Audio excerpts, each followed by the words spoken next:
मुळगांव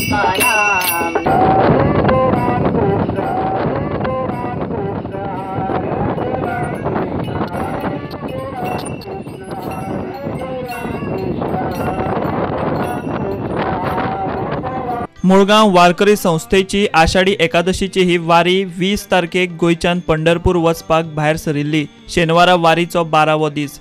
आयतारा 13वे दिसा वारी पंढरपूर विठ्ठलाचे नगरीत पावतली। सद्याक मुळगांवचे वारकरी सांगोला पावल्यात।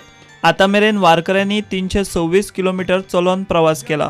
वारीचे खाशेलेपण म्हळ्यार मोबायलाचेर हेल्थ ॲपाचो वापर करून हे वारकऱ्यांनी विठ्ठलाच्या दर्शना खातीर चलिल्ले आपली पावलां मेजल्यात।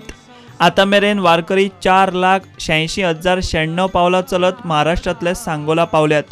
हे वारी बरोबर गोयच्यान पयलेच फावट पंढरपूर पालखी वता। वारकऱ्यांक सद्याक एकूच ध्यास लागला तो विठ्ठलाच्या दर्शनाचो। आमकां केन्ना एकदां थंय पावंक अशें जालां। पंढरपूर वचून पांडुरंगाची भेट घेवंक अशी जाल्या।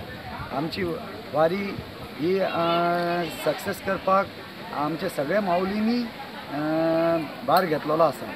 आज आमची मुळगांव वारकरी दिंडी पंढरपुराक 12वो दीस प्रयाण करून आज ती सांगोला लागीं पावल्या। हांगासून फक्त आता 30 किलोमीटर अंतर पंढरपुराक उरला।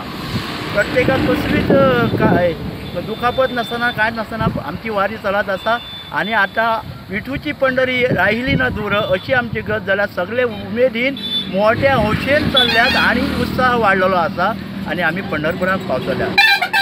आज आमच्या वारीचो 12वो दिवस। आमी 20 जूनाक गोंयाच्यान भायर सरले। एक आमचे उद्देश आसलो की आमकां बेगींतल्या बेगीन पंढरपूर पावपाक जाय। सगळ्यांच्या मनात सगळ्यांच्या तोंडात एकूच नांव विठ्ठल विठ्ठल आनी विठ्ठल। देवाचे दर्शन घेवपाक सगळे माऊली आमचे आतुरलेले आहा। सगळ्यांनी आपली फॅमिली घरदार सगळे संवसार सोडून फक्त एकच देवाक मेळोंक गेल्ले आहा, फक्त विठ्ठल आनी विठ्ठल। आता आमी खाली 30 किलोमीटर उरलेले आसा। आता आमकां अशें दिसता की आमी आतांच वचचे, की आता रावचे न्हू। आयज विसाव सुद्दां रातचो खंय सांगोला घेवचो न्हू। आज रातोरात वचून देवाक मेळचे इतले आमचे सगळे माऊली आतूर जाल्लेले आसा। प्रुडंटा खातीर सांगोलाच्यान रिपोर्टर उदय परब।